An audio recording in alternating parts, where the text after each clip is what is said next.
Assalamualaikum warahmatullahi wabarakatuh. Nama saya Fiona Juliet Ferreira dengan NIM P21120102. Di sini saya akan menjelaskan materi-materi yang telah saya rangkum untuk ujian tengah semester kajian lingkungan hidup. Yang pertama akan saya jelaskan itu materi 2, yaitu kajian lingkungan hidup sebagai pola ilmiah pokok atau PIP UNTAD. Penetapan konsep PIP universitas dan implikasinya terhadap penataan organisasi dan penyiapan sumber daya. Yang pertama, penetapan konsep atau gagasan. PIP dan implementasinya tidak saja berimplikasi terhadap penataan manajemen lembaga, tetapi juga terhadap penataan organisasi dan penyediaan sumber daya lembaga untuk memfasilitasi pengembangan programnya ke masa depan. Yang kedua, penataan organisasi. Yang ketiga, proses pengambilan keputusan. Dan yang keempat, penyediaan sumber daya. Adapun tujuan dari PIP UNTAD, yaitu yang pertama menantang kegersangan, yang kedua mengejar ketertinggalan, yang ketiga tempat membelajarkan, yang keempat mencintai lingkungan. Mengapa lingkungan hidup sebagai objek kajiannya? Yaitu yang pertama itu kondisi lingkungan hidup di Sulawesi Tengah yang relatif rusak, terutama lingkungan hidup fisik.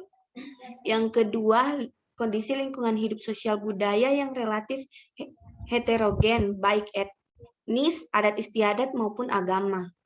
Yang ketiga, kondisi lingkungan pemukiman yang terpencar-pencar, seperti pantai, pedalaman, pegunungan, dan nomaden.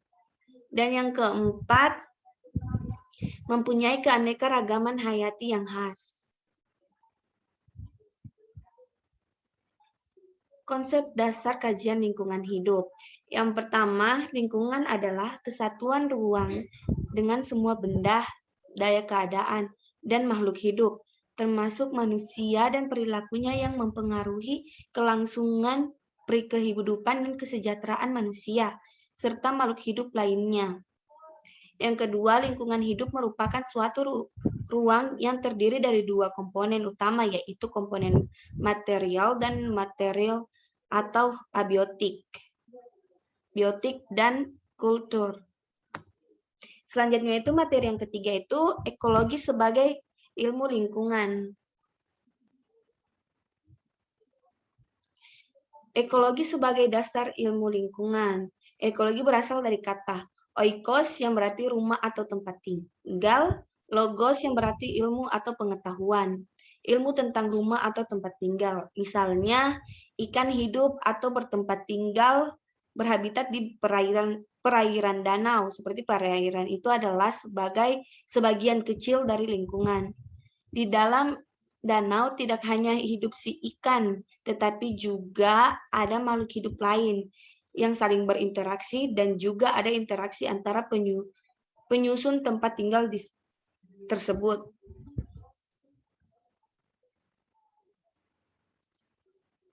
Ekosistem. Ekosistem adalah tatanan kesatuan secara menyeluruh antar segenap unsur lingkungan hidup yang saling mempengaruhi komponen bagian dari ekosistem. Yang pertama, senyawa-senyawa anorganik seperti C, N, CO2, dan HO2. Yang kedua, senyawa-senyawa organik seperti protein, lemak, karbohidrat. Yang ketiga, iklim, yaitu temperatur, kelembapan, dan lain-lain. Yang keempat, produsen. Yang kelima, makrokonsumen. Dan yang keenam, mikrokonsumen atau bakteri dan jamur.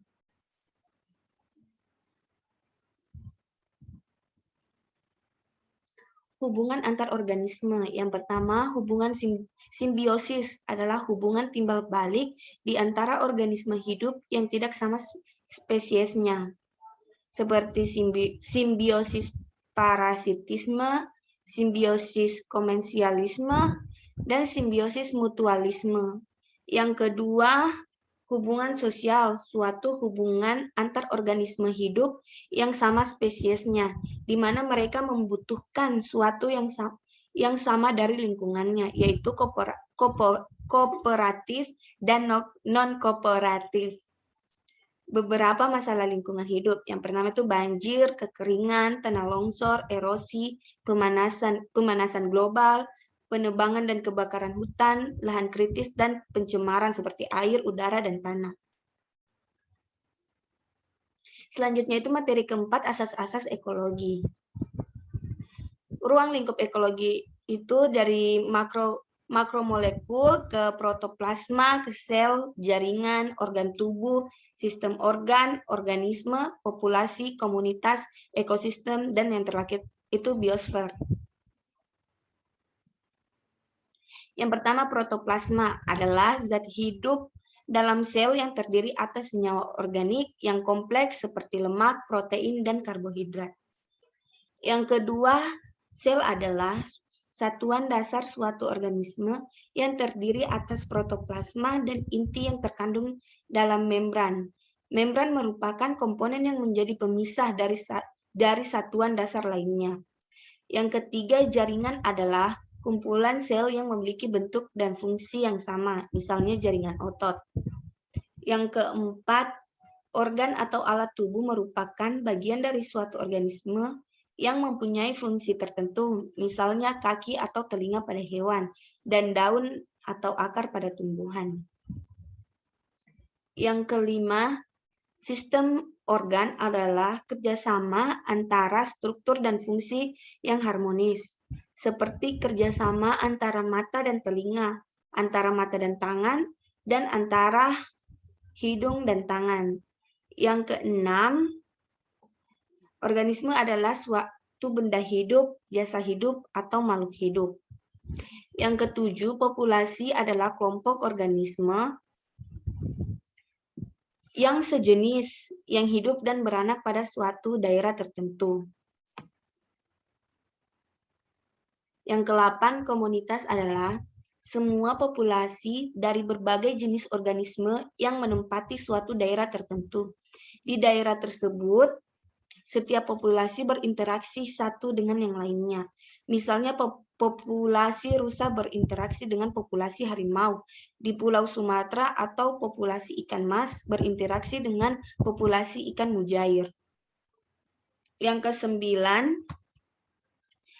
ekosistem adalah tatanan kesatuan secara utuh menyeluruh antara segenap unsur lingkungan hidup yang saling mempengaruhi.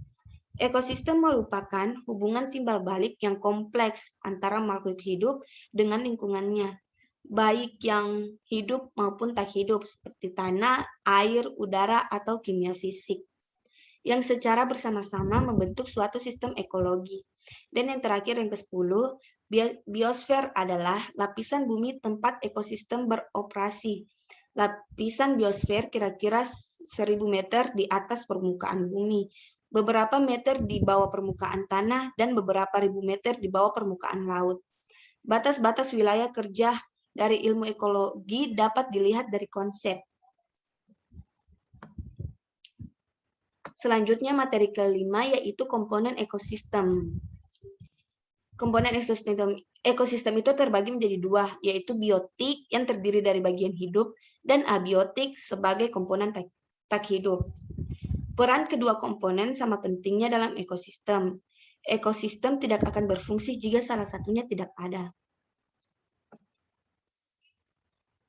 Komponen abiotik meliputi seluruh faktor-faktor hidup dari suatu kondisi lingkungan, menyediakan energi dan materi penting bagi kehidupan, menentukan tumbuhan dan hewan yang mampu berada di suatu habitat, meliputi cahaya, matahari, hujan, nutrisi, dan tanah. Komponen biotik meliputi semua kehidupan berdasarkan fungsinya, dibedakan menjadi 3 kelompok, produsen, konsumen, dan pengurai.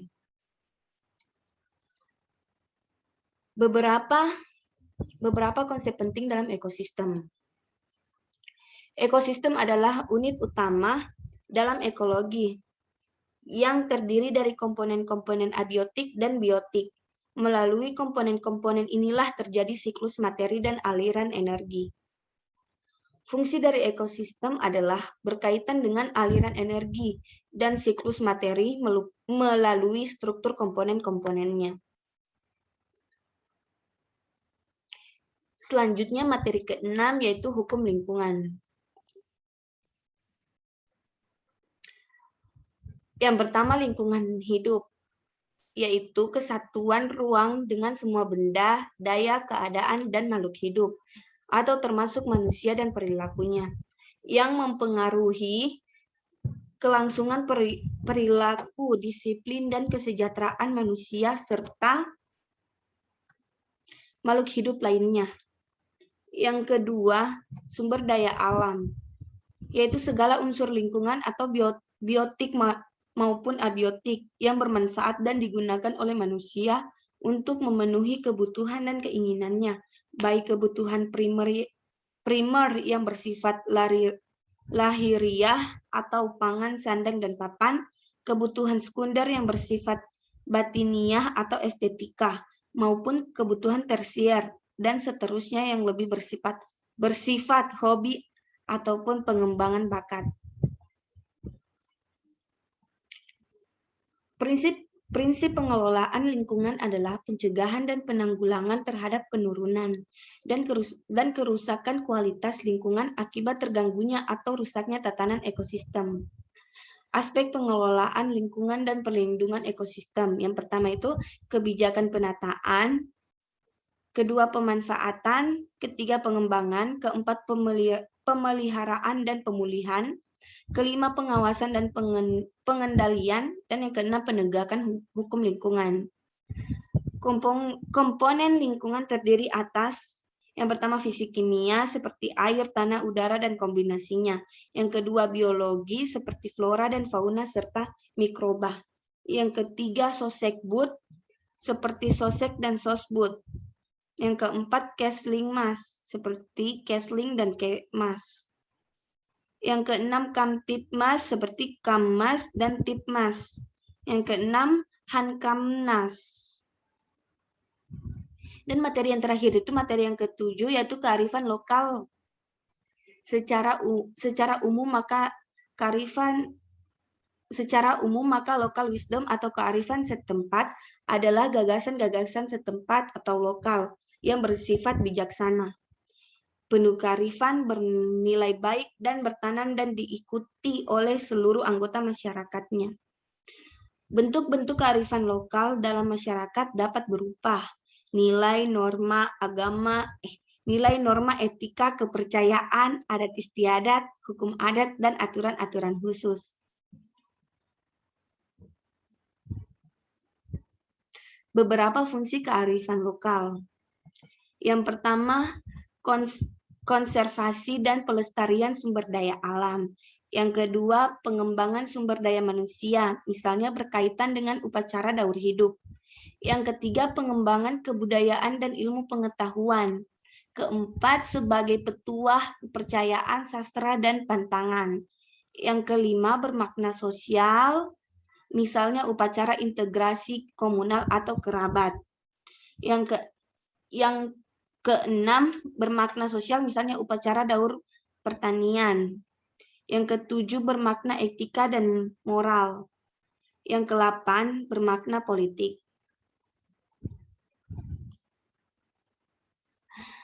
Beberapa kearifan lokal masyarakat di Indonesia. Bentuk kearifan lokal, nilai kearifan lokal. Yang pertama, subak atau bali, menyalurkan air untuk pertanian, memastikan bahwa tidak ada lahan sawah ataupun yang tidak mendapat bagian air. Yang kedua, sasi atau Maluku dan Papua, mencegah penangkapan ikan secara berlebihan. Yang ketiga, zoning atau Papua. Karuhun atau Sunda mengatur pengelolaan lahan atau hutan dan air.